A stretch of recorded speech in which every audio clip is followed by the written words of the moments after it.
Amy, drink this. No, thank you. Come on, go for it. Just because it's a little colorful doesn't mean that it's not going to wreak havoc on your body. No, I Come really, on, I really just would give it a prefer that try, water. just a little bit. No, thanks. Doctor. Why not? It's not any worse than what you're eating every day. Not any worse than what you're eating every day. What do you mean? And the light bulb went off. Despite our good intentions, often our food choices are catastrophic to our health and shockingly cause severe illnesses and even death. I thought I was doing my body good by eating animal protein, cheese, and drinking milk. However, the good doctor will explain differently. Welcome to Houston Media Source. Thank you, viewers, for tuning in today. We have a great show. With us are two very distinguished guests. Dr. Adam Weinstein is a board-certified internist who specializes in nutrition, preventative health care, bariatric and cardiovascular medicine, and osteoporosis. He guides his patients through disease prevention, health care, and total health. He's witnessed numerous patients healed from illnesses simply by subscribing to a plant-based diet. Amy Goodman is a nationally recognized specialist on environmental solutions. Her honors degree from Wellesley University and her national success on environmental solutions is earning her a reputation as the environmental doctor. Welcome to the show. Thank you. Thank you. So happy to be here. We're so happy that you're here. Now, doctor, sure, this was a lot of fun. However, this would harm us. And so many of the food choices that we make today are literally killing us. We have this beautiful presentation of plant-based foods. However, the majority of us eat meats, believing that the protein does the body good. I want you to start and explain to our viewers, why is it that animal protein is so bad for us? Sure. Well, you did that for effect. You showed us the dirty glass because it's very obvious that that's dirty. But it's our food that is also very dirty, both with bacteria, but also just the animal protein itself has been shown to cause disease, cancers, chronic illnesses, high blood pressure, strokes, heart attacks, diabetes. It's these very foods that we're eating sometimes when we think, because the commercials have white mustaches or tell us it does the body good, we think we're doing the right thing. But in fact, we're doing it wrong, and I know that we're doing it wrong because the people I see in my office every day who are sick, they're not there for well visits, they're there for sick visits. And when you talk to them about diet, it is mostly animal-based protein. And the patients who follow plant-based diets seem to have much fewer incidents of disease, much fewer office visits, and in general better sense of well-being. The protein in the animal tissue also contains cholesterol. Do I understand that correctly, or is it the molecule, the cell molecule of that plant that contains that protein that's so detrimental to the body? Additionally, it has that cholesterol that we think we're avoiding by eating lean meats, right, causing arteriosclerosis and heart disease. Hey, that's a great question and a common misconception. First of all, we do all need cholesterol in our bodies to make hormones, testosterone and estrogen. Luckily, we have livers, and it makes the amount of the amount of cholesterol we need to make testosterone and estrogen to make our bodies work right. And it's only other animals that have any additional cholesterol that we eat. No cholesterol exists in any plant. So when we eat the chicken and turkey and pork and beef and dairy, we're eating cholesterol. And it's way more cholesterol than we need. And when you look at a steak, you think, okay, well, the marbling within the steak is where the fat is, and that's got to be where the cholesterol is. And it's not true. That's where a lot of the fat is, but the cholesterol doesn't live in the fat. They live in different neighborhoods. The fat lives in the marbling and the under the chicken skin, but the cholesterol lives in actually the muscle cells. So even when you look at a white, boneless, skinless piece of chicken breast, that's full of cholesterol, even though it looks like lean protein. Now, we know how good fiber is for our bodies. How much fiber is in animal products? Yeah, animal products have very little fiber. It's plants that have all the fiber, and the fiber is important for multiple reasons. The first reason is it's what helps us become full when we eat. The fiber expands in the stomach and ticks off this, or makes the stress receptors stretch in our stomach and sends a message to our brain that we're full. So that's one of the reasons why it's important. There's also a lot of the effects on cholesterol absorption. If you do eat a steak along with a fibrous food, the fiber will help absorb a lot of cholesterol and prevent us from absorbing it into our bloodstream. We're on this really big kick in the United States about getting enough protein. Where can I get my protein from? So you're telling me that a plant-based diet is going to provide me with sufficient protein. If I'm subscribing to an animal-based diet, am I getting too much protein? Well, that's a great question, and again, another common misconception because of advertising predominantly. But we need protein, there's no doubt. But there is protein in anything that we put in our mouths that's food. Tomatoes, carrots, broccoli, as well as chicken and beef. And we don't need nearly the protein that we eat, and we don't need to get that protein from an animal. Per serving or per 100 calories, for example, this broccoli would have about 11 grams of protein per 100 calories of broccoli, whereas a piece of beef would probably have about 6 grams of protein per that 100 calories. So you can see that we can get protein from plants and we get it from animals.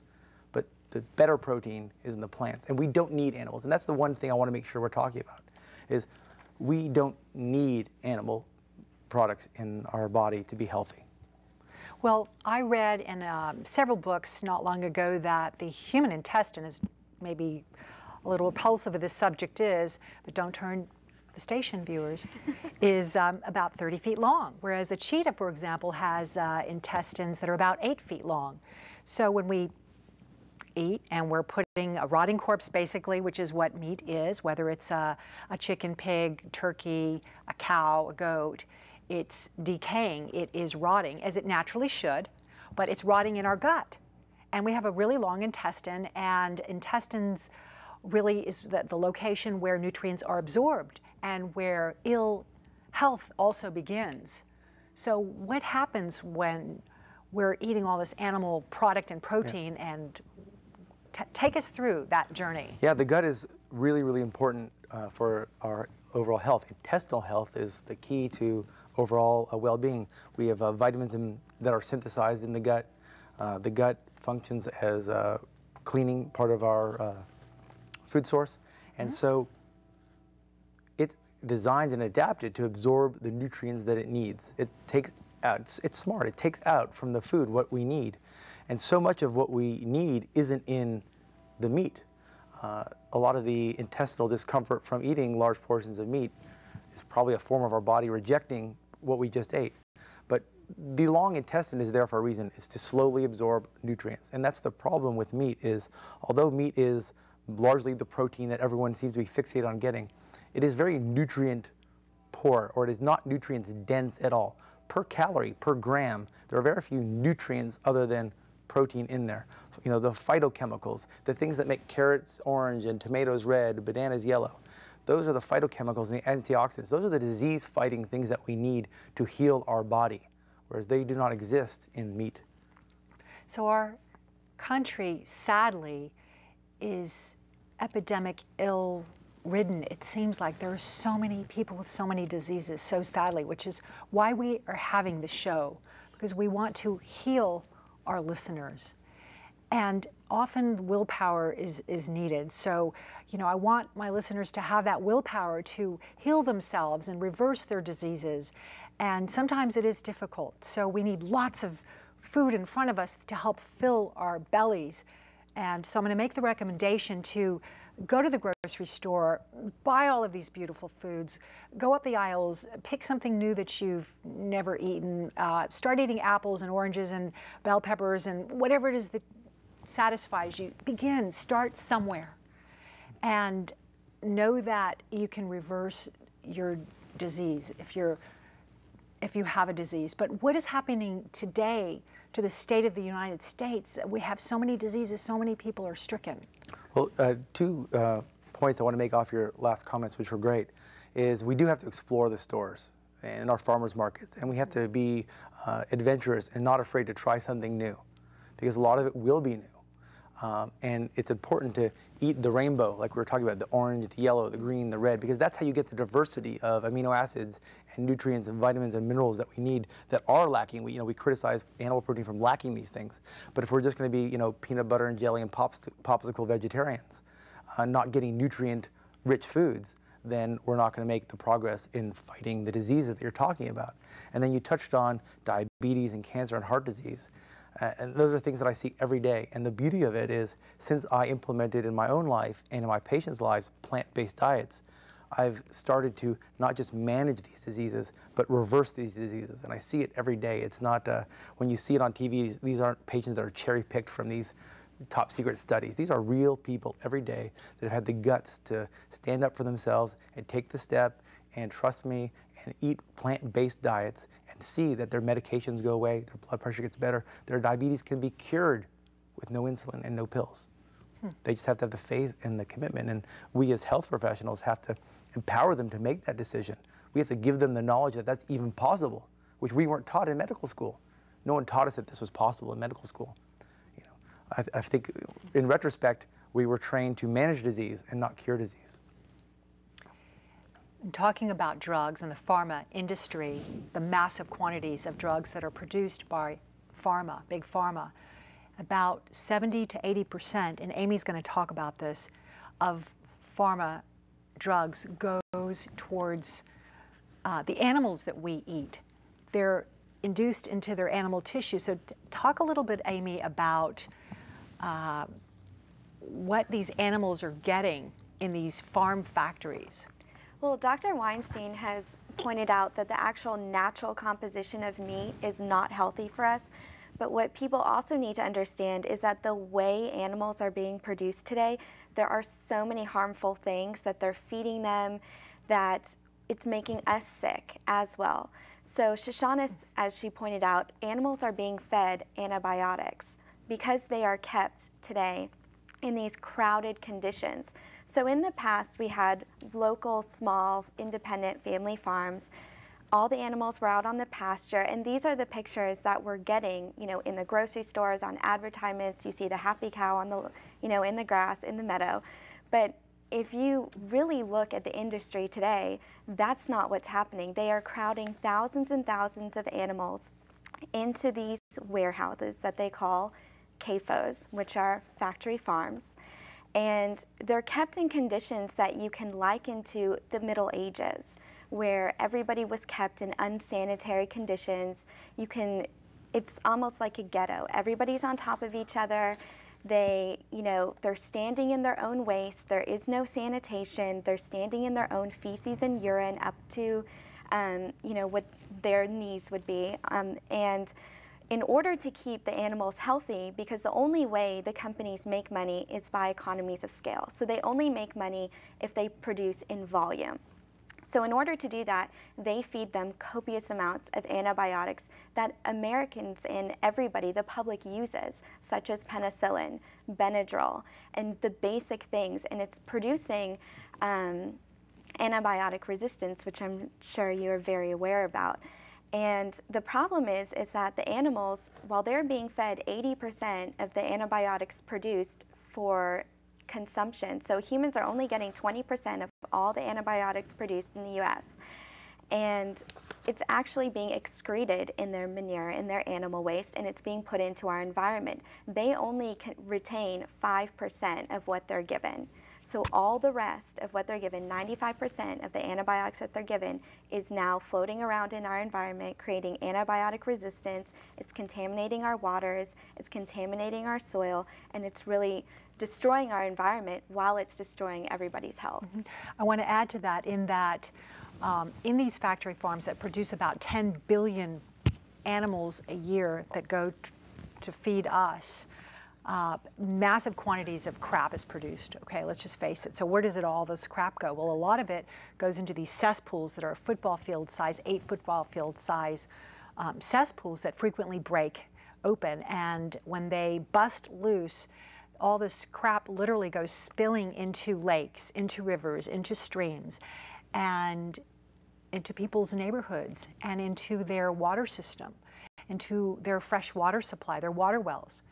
Therefore, You get about 5,000 people every year that die from the E. coli and the listeria and the cryptosporidium and the giardia that come out of literally the crap, which is what poop is, from these factory farms. And according to the CDC, the Center for Disease Control, about 200,000 people were put in the hospital about every year that are sickened from these foodborne illnesses.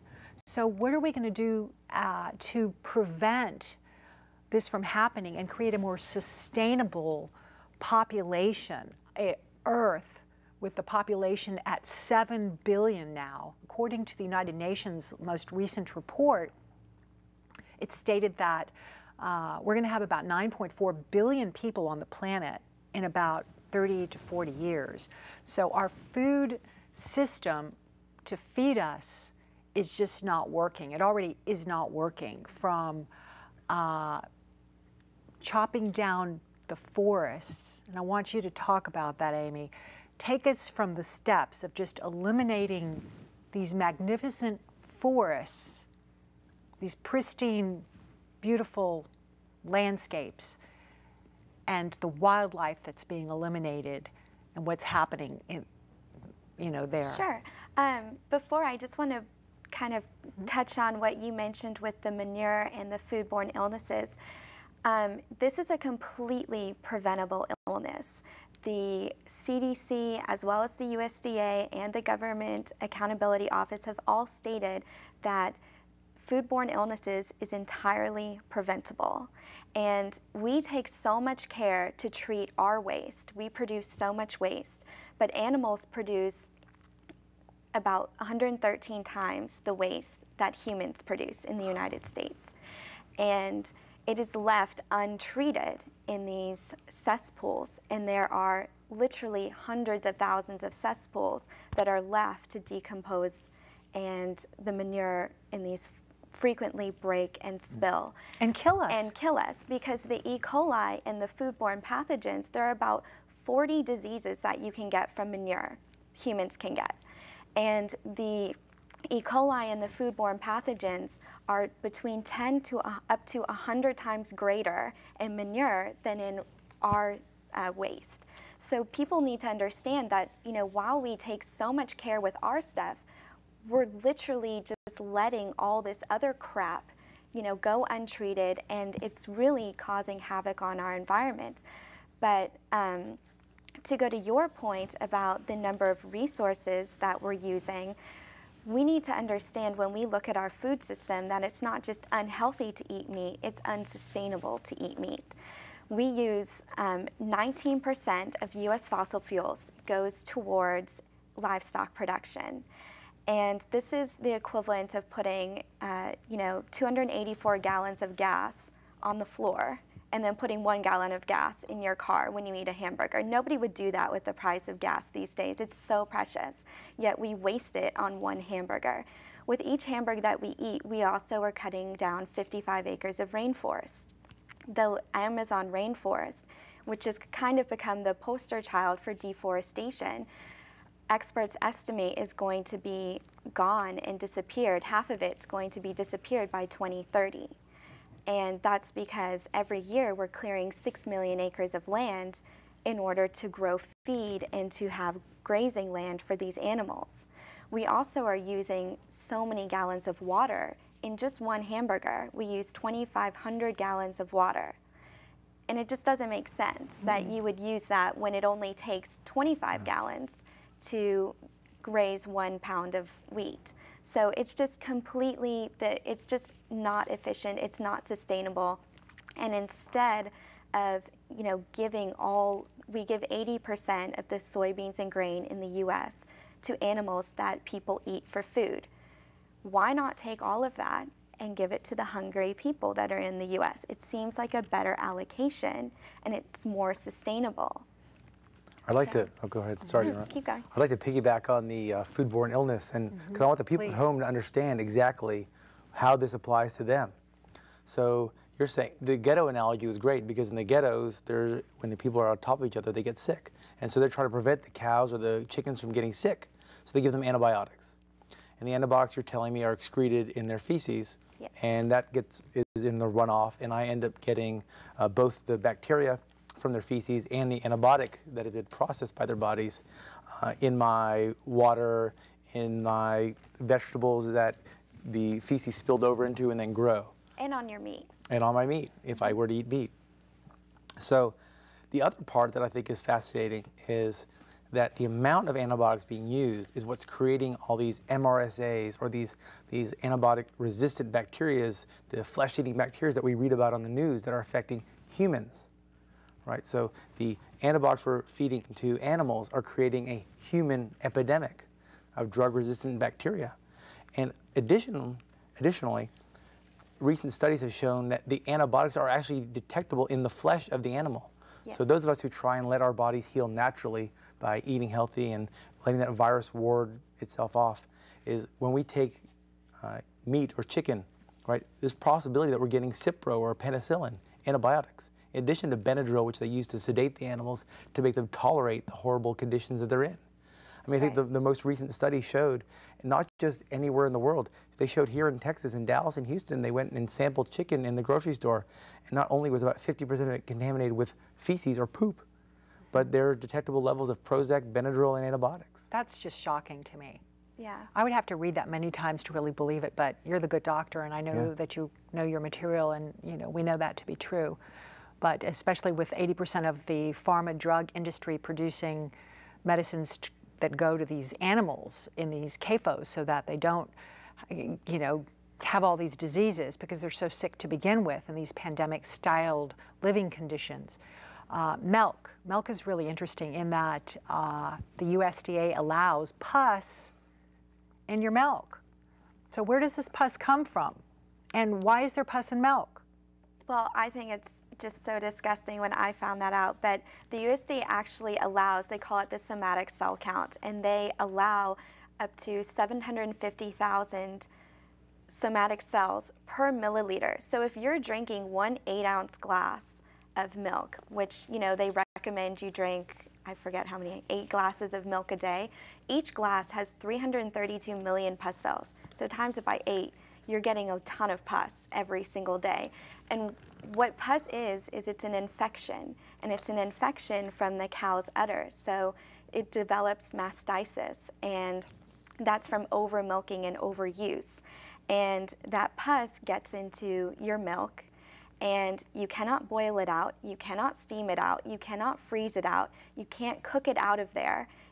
You drink it every single day. And the USDA knows and recognizes it because they've set limits. But there shouldn't be limits on pus. We shouldn't be able to eat pus or drink it. It's like this right here. We're not going to drink this because we could see, the eye can see that this is dirty water.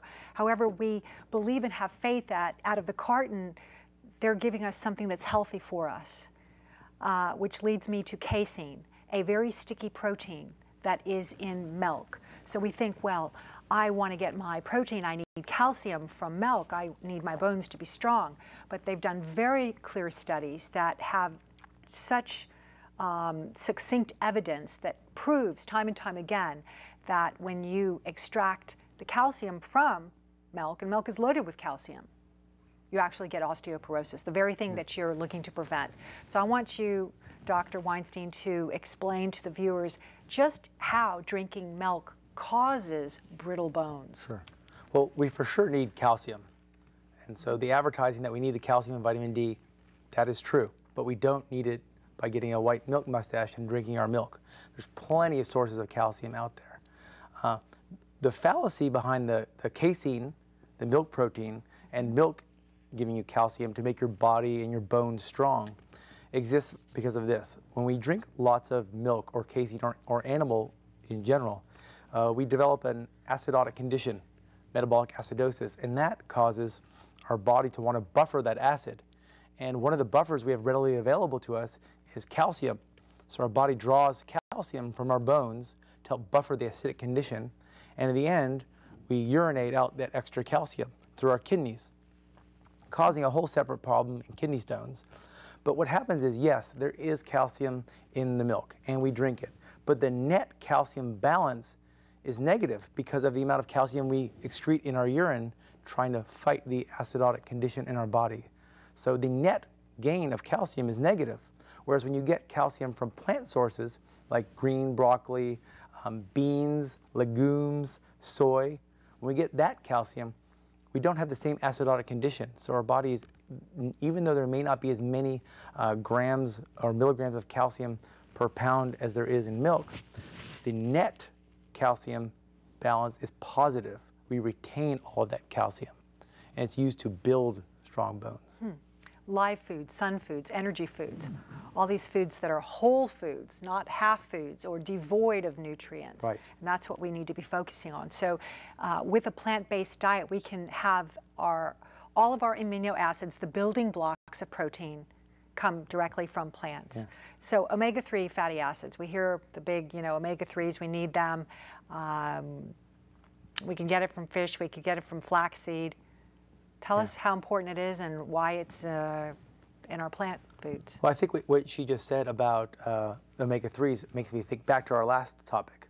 So with omega-3s, it's all about supplementing omega-3s. Take more fish oil, more flax oil, supplement pills. You can go to Costco, Walmart, any grocery store, and there's bottles and bottles of fish oil. And I don't even want to know how they get fish oil into these little capsules. But then it makes me think about calcium. We see right next to the fish oil is a row of calcium pills. So in the United States, we're in this mentality where we'll just go ahead and eat whatever we want and then just supplement what we need on top of that, instead of just starting at square one and eating exactly what we need and not needing to supplement. And I think that's the fallacy we get in, and it's almost no different than taking pills to reverse a medical condition. You're taking a supplement to make up for your nutritional deficiencies. So I don't see, we have a culture of pill taking, and I'm not sure how that got started or why, but even people who are trying to be healthy by getting more flaxseed or more omega-3s or more calcium are looking to pills and not to food for their solutions. We definitely need omega-3s. Omega-3s are beautiful essential fatty acids, very important in all the disease-fighting properties of food, cancer-fighting properties of food, anti-inflammatory properties for fighting arthritis. That all comes from omega-3s. But we can get plenty of omega-3s in our diet naturally. Flaxseed, chia seeds are great examples. There's lots of omega-3s in the whole grain husks, so that's why you have to eat your brown grains, because a lot of the nutrients exist within there. And it's not really an omega-3 fatty acid deficiency we have in America. It's a preponderance of omega-6s. Our ratio of omega-3s to omega-6s is out of balance. We don't have an omega-3 deficiency epidemic. We have an omega-6 volume, problem. We are overwhelming ourselves with omega-6, which comes from animal protein, meat in particular. And so we eat so many omega-6s, which are unhealthy, which cause inflammation. They cause prostaglandin E2 to be secreted, which is converted to arachidonic acid. And it's these things that cause inflammation in, dementia, in making our arteries vulnerable to plaque building, to arthritis. So if we didn't have so many omega-6s, we wouldn't have to supplement or think we need to supplement omega-3s.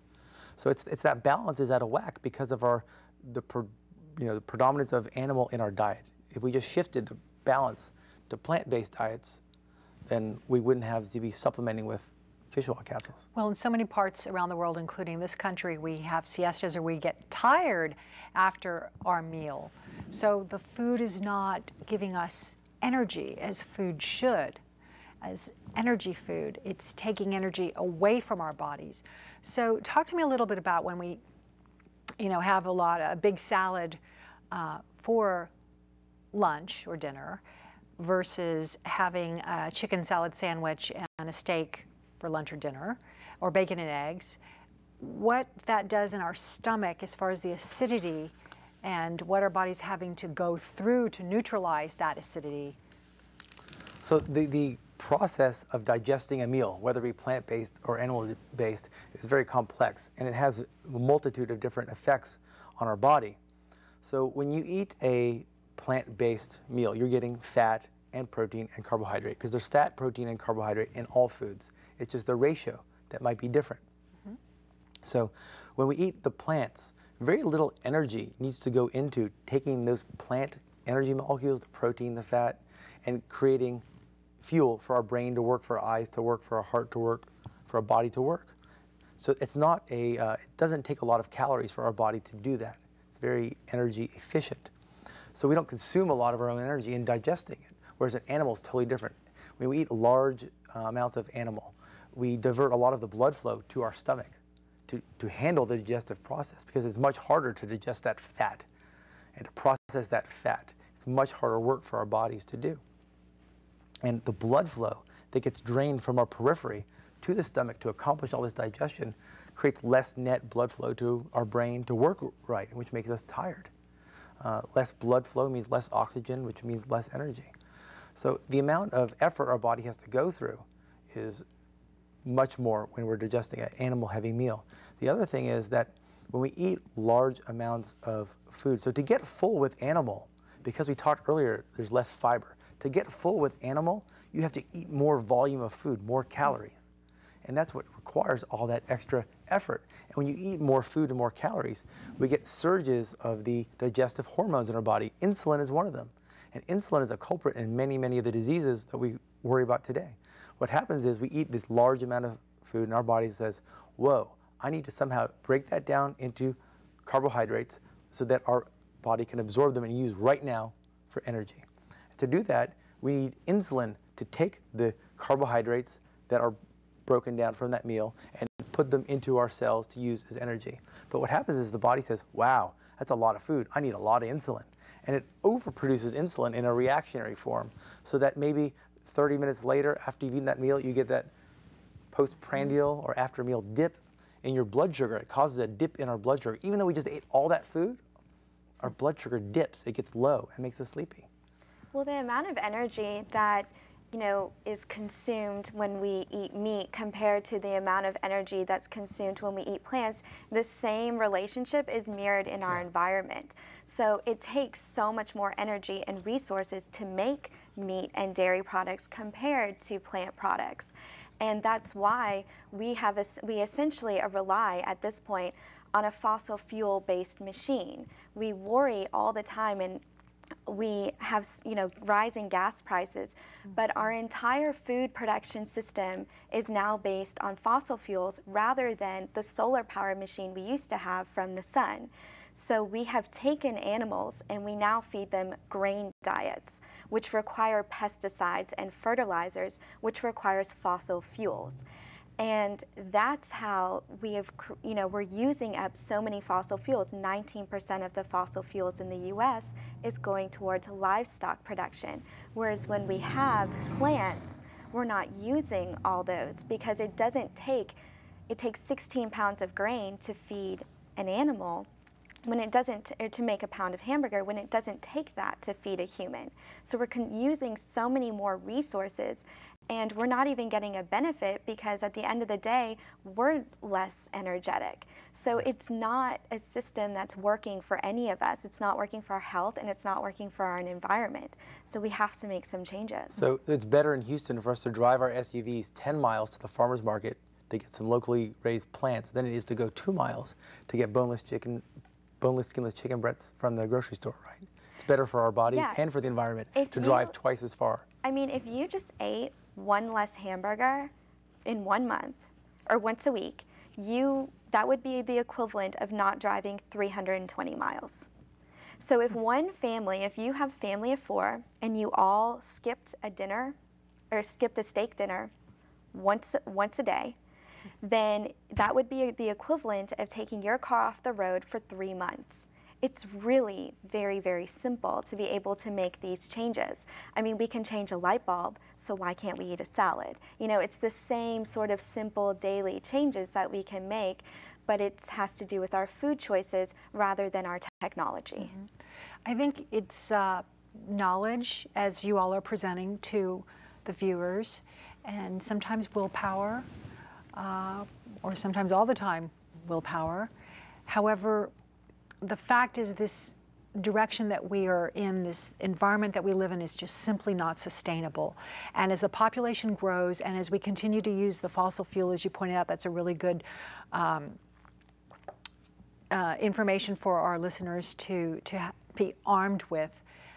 that this chain, all of these links of inefficiency from start to finish does not benefit anyone or anything or our planet, that there's this interconnected weave that we all share, and it's wreaking havoc on the planet and in our environment. So we have to get more connected to our environment and understand that it benefits all of us and the planet to go back to a plant-based diet.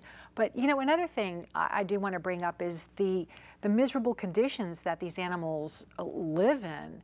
It's just not nice. I mean, ethically, it's not nice either. We're all taught to be loving, caring people, to love one another. But why is it that we take these other species and treat them so poorly, where they're living in fear and they're horrified, you know, from the beginning of their lives to the slaughterhouse, which is a horrendous condition even for the workers in there. But we treat, you know, our dogs and cats kindly, and there are laws that protect them. However, the calf has no law. It's not regulated. Out of sight, out of mind, right? Yeah, yeah, out of sight, out of mind, which leads to the USDA's inspection of meat. How secure are we with that inspection, Amy? We're really not secure at all. The USDA only inspects about maybe 10% of our meat. So it's really safe to say that what you're eating for dinner tonight has not been inspected by the USDA when it comes to meat and dairy regulations. They've become very lax. Do they inspect it with a microscope, each animal in the factory for that day? No, I wish they did, but what they actually have done is they've changed it to a self-regulation policy. So what the factory farms have is they have what's called a HACCP plan. And what that is they have to have just a plan on paper that says, you know, they're going through these steps in order to make sure that they are regulating the animals and they're regulating disease and they're watching for these things. But that's just a plan on paper, and we all know theory doesn't always work when it comes to practice. And so, you know, if it comes down to the dollar, they're going to let that chicken go or that cow go because they want to make money off of it. And you're not going to know if you eat it because all the meat is mixed in. Your hamburger is comprised of about 100 different cows, which is where we get the pandemic problems from. When one piece of meat is contaminated, it can contaminate an entire supply, and that's why we have so many foodborne recalls or illnesses and everything. But it's you know, becoming a huge problem that our supply isn't regulated, and it's scary because we place so much trust in our government that they will take the initiative, and that, you know, it has the USDA stamp on it. But what that stamp actually means, when you go to the grocery store and you see the USDA on it, that just means that company is following the HACCP plan. The USDA did not check that hamburger meat that you're eating that night. All they did was they said, okay, check, you have a HACCP plan, moving on. They don't know if it was infected or contaminated, and a lot of downed cows is what they called. So cows that are unable to even walk to their own death are slaughtered and put in our food supply. And well, feces is in our food supply. And feces is in our food supply. It's allowable. It's allowable. It's known. It's an inspector has, many USDA inspectors have openly acknowledged that the American people now eat feces when they eat meat. And pus. And pus. But they say that the lines are just too fast. So you're processing 12 cows a second. You're processing 300 chickens a second. There's no way that you can check and make sure that the feces isn't in there, or that that chicken doesn't have a tumor on its neck. And that is the problem, is that, you know, you have all these workers. It's actually has the highest rate of turnover in the U.S. is slaughterhouse workers because of the conditions. And what it needs, though, is skilled workers, because it can take them 60 times to learn how to pull the intestines out of a cow. That's where the E. coli is, in the stomach lining of the cow. So if they're not getting it right, that feces is falling on your meat. And those aren't the greatest odds. It gets often. packaged and you eat it, and people are getting sick. So now pink slime has been making the newspapers. And it's something that's even a reject from the larger fast food companies. However, it's being fed to children in the public school system. So what is pink slime? Well, pink slime is what they called finely textured beef. So what they did is they discovered that they could take the fat off of the meat and they could process it and they could use it as a filler. And the companies like to use fillers because, hey, if we don't have to make all of it meat and we can fill it with different stuff, then we can make more profit. But the way that they do it is the linings and the fat is where the E. coli lives. So in order to kill the E. coli, they spray it with ammonia, which of course isn't healthy. And that gets packaged into our food supply. And there's been such an outcry about it. And so many, school lunch programs have pulled out, the fast food industry has pulled out. But what has surprised the industry and what so many USDA inspectors have said is that, they've been using this process for years, which is quite frightening. And they don't understand why the public is now having such an outcry about it when it's been in our food supply for so long. The industry uses tactics like ammonia and like filler. They put rocket fuel in our milk. They have different chemicals. There's pesticides. There's a million different things that go into your meat and dairy. It's not just meat and dairy anymore. But now that the public's being educated about it, there is that outcry, which is positive, but it's been in our supply for so long that it is a shock to the industries and the plants. The BP plant actually had to close down because of nobody wanted to buy their meat anymore. So that's good. And one of the things I wanted to piggyback on that, we're talking about the E. coli and the dirtiness of our meat. So what do they tell us? How do they tell us that we're supposed to make sure that we don't eat contaminated meat if we're going to eat meat? They tell us to cook it. Yep. Right? So what does cooking do to the meat? It releases HCAs, heterocyclic amines, and that is what is implicated most directly with the causation of cancer, colon cancer specifically, colon, prostate, and breast cancer though.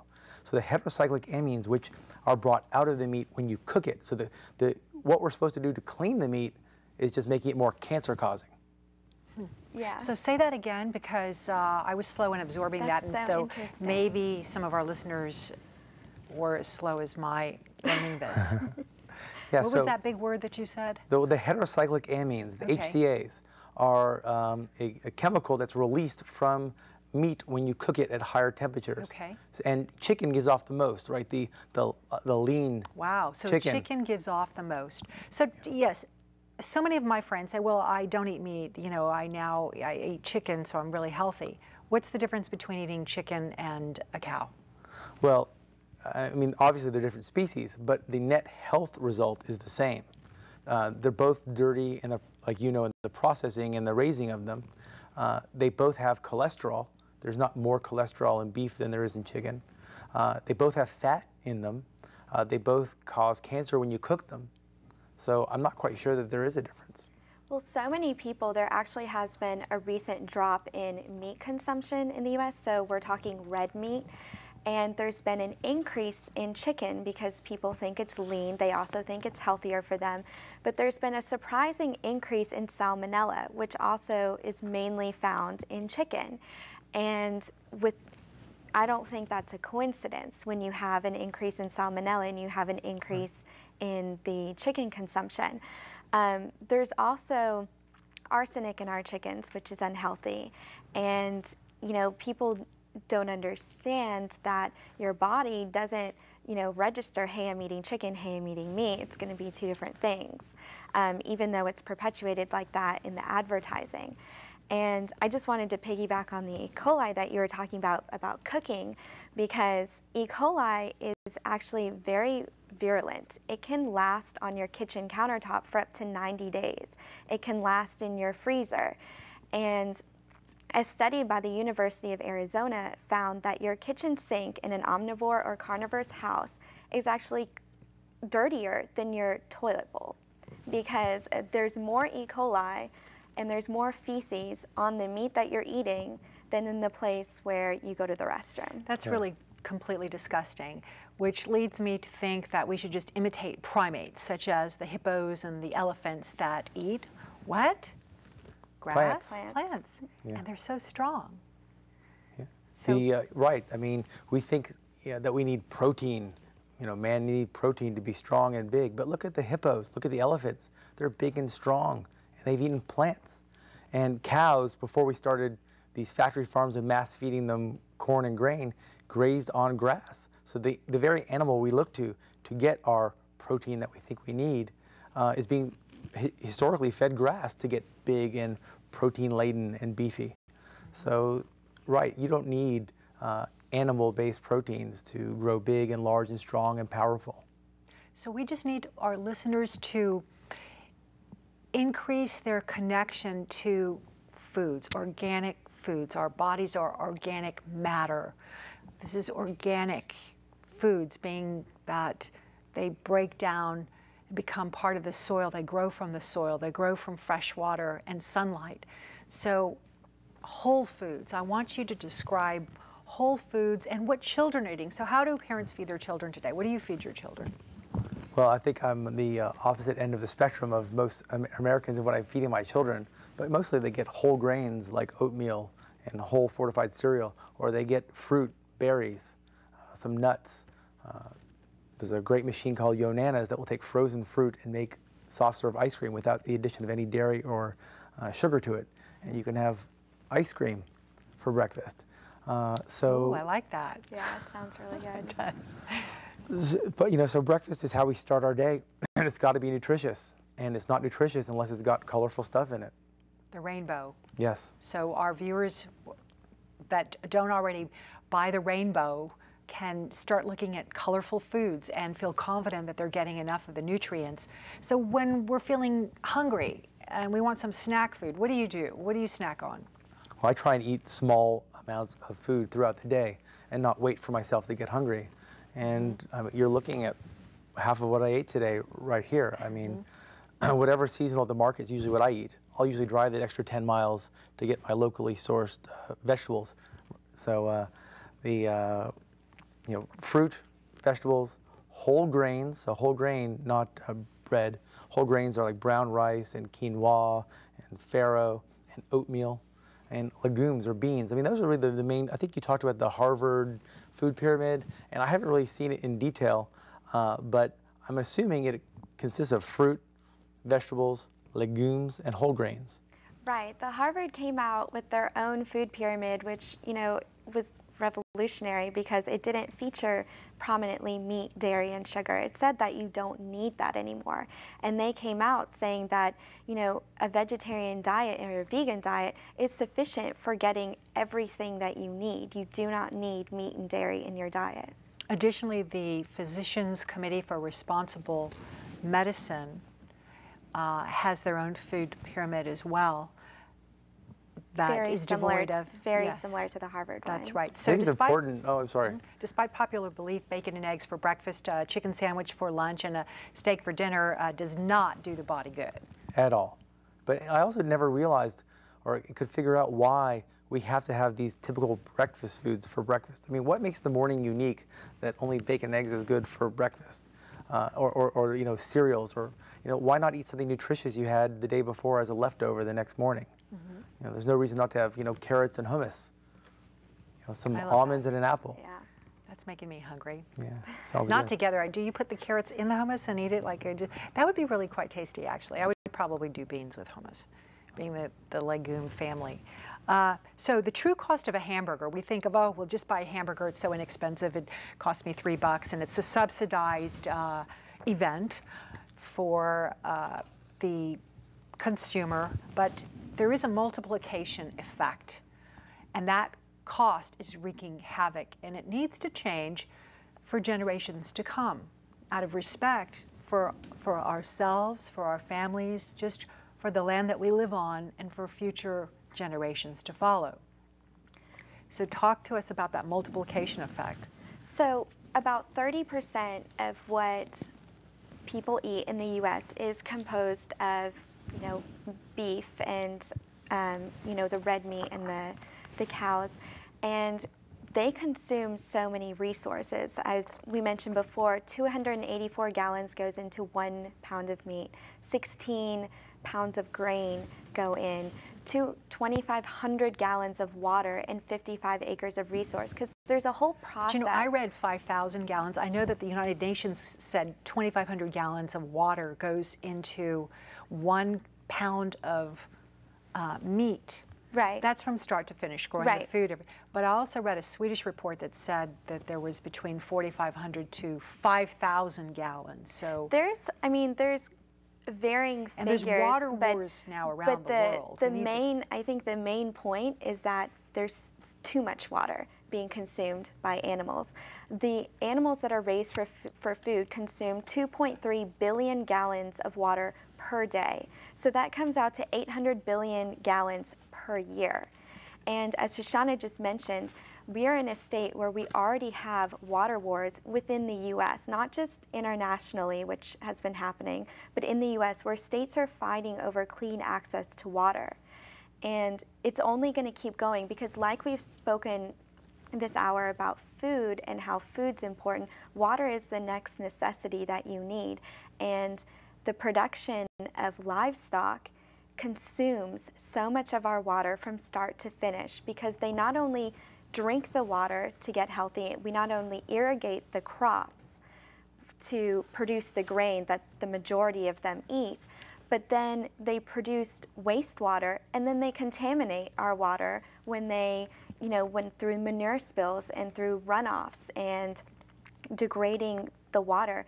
The EPA estimates that 100,000 miles of rivers are now not usable. We have 30 times the number of dead zones just in the U.S., and they're still growing. I mean, right next door to us, we have the Gulf of Mexico, since we're in Texas, and it has a 22,000 square mile dead zone, which is the state of New Jersey, and it's continuing to grow. This comes from the Mississippi River, and it's mainly due to livestock production. So, we're destroying not only our health when we're eating these foods, but we have to look at the entire picture and say, sit back and say, what else are we destroying? We're destroying the home that we live in. And while we can continue to eat meat, all day long, if we don't have a place to grow it, if we don't have an environment, if we don't have water, we're not going to be able to survive. So when we hear about the outbreaks of bacteria in strawberries and lettuce, it's not the strawberries and lettuce that are growing bacteria, it's the runoff that you're talking about that's contaminating the farmers' fields. Yes, contrary to popular belief, spinach does not contain E. coli. The way spinach gets E. coli is from the runoff from manure. So what they're doing is they have so much manure. So if you think about it, 1 billion tons of manure is produced by these animals. And the old age way of getting rid of manure is to put it on the fields, to fertilize the fields. But the problem is they're putting too much manure on the field. So not only are they storing it in these cesspools to evaporate, which pollutes our air, but they're putting too much manure onto our soil. So what happens? The soil can't contain it because it can only hold so much nitrogen, and it runs off into our streams, onto our spinach and tomatoes and strawberries and cantaloupe fields, and that's how we get E. coli poisoning from our vegetables. And so I want to say, so we all have that power to change how we live and to create a more sustainable planet and to eat healthy, as the good doctor has prescribed. Calcium, the one point I want for you to make for our listeners that are thinking, well, my children are growing and they need calcium. Talk to our listeners about calcium for their children. Yeah, so the American Academy of Pediatrics has on their website an endorsement that vegetarian and vegan lifestyles are appropriate for kids of all ages, and that you do not need to supplement calcium in their diet, that they can get it from food sources, such we talked about legumes, dark green vegetables, and whole grains, and soy products, whether it be a soybean, edamame, tofu.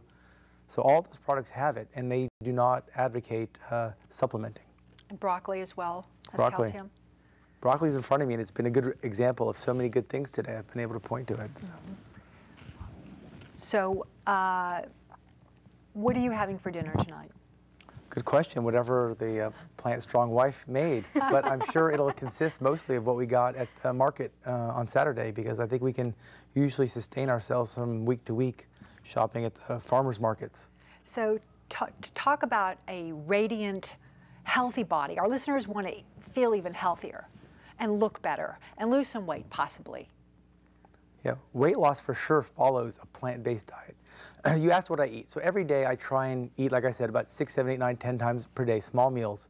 I try and make it all the different colors. I try to have at least 2 different grains, whether it be oatmeal and brown rice, and at least 5 different colors. And then beans, 1 or 2 different types of beans.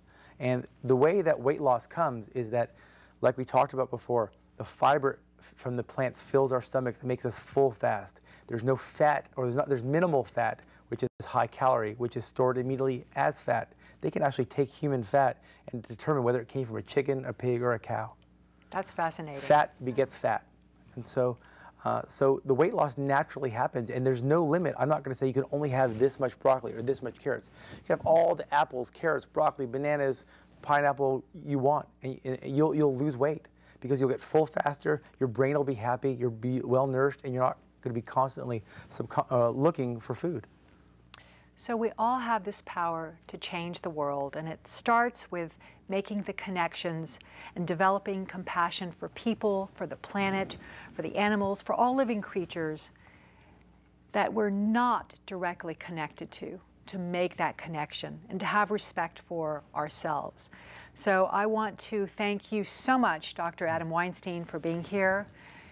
Amy Goodman, we've had a great show. I hope that we've all learned from each other and our audience has learned as well. So thank you for being here.